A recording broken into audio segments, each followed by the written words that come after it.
A group of 6 Metis survivors of a boarding school in northern Saskatchewan have filed a class action lawsuit against both the federal and provincial governments. Now, this follows years of failed negotiations for compensation. Let's bring in the CBC's Sam Sampson, who joins us live from Regina with more on this story. Sam, great to see you. What do these survivors hope this lawsuit does for their community?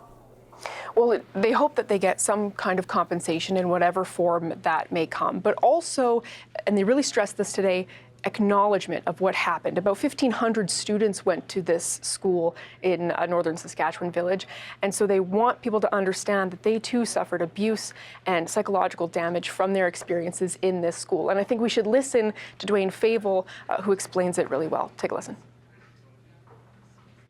It's heartbreaking, you know, to know that we're still struggling to get recognized as a Métis residential school, who obviously suffered the same abuses, the same kinds of trauma that everybody else, every other survivor suffered within Canada.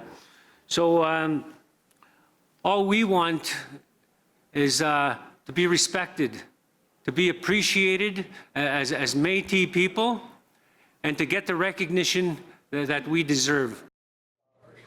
So this class action lawsuit, and I've got it right here with me, they posted it on their website. It involves 6 named plaintiffs, and those include survivors themselves, so people who went to the school themselves, and also people who suffered intergenerational trauma, so perhaps a family member went to this school.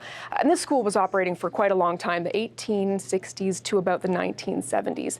So there were about, again, 1,500 students who went here. And the reason why this is so significant, this lawsuit, is because the children at the time who went to these schools, who were forced to go to these schools, were not eligible for compensation through other settlements that other residential school survivors were able to participate in part because they were Métis. So those other settlements focused on First Nations and Inuit. So now they say that they can finally get the acknowledgement that, as you heard, they deserve because they suffered similar abuses and psychological damage.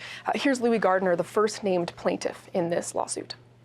Had to really pay attention. If you didn't, like I said, the strap was there. And we lost everything. We lost our language, our culture, our identity. And all we ask for is to be treated fairly as survivors. Now, Sam, why is this specifically happening now? Well, as you mentioned before, that they have had years of failed negotiations, that's their words, with the federal government and the provincial government, because this group says that both governments have a role in this.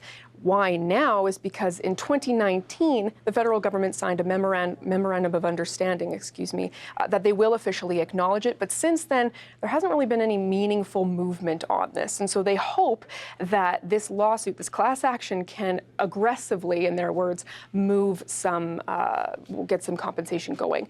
Also, we do have to remember the Saskatchewan government is named in this class action lawsuit because they say that they have a role in this. We've reached out to the province yet. They have yet to respond.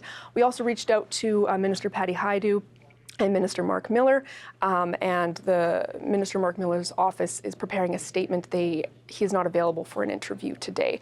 So this is a significant case for people in Saskatchewan, Métis people in Saskatchewan, as well as Métis people across this country. Okay, Sam Sampson in Regina, thank you for bringing us the details. Thank you.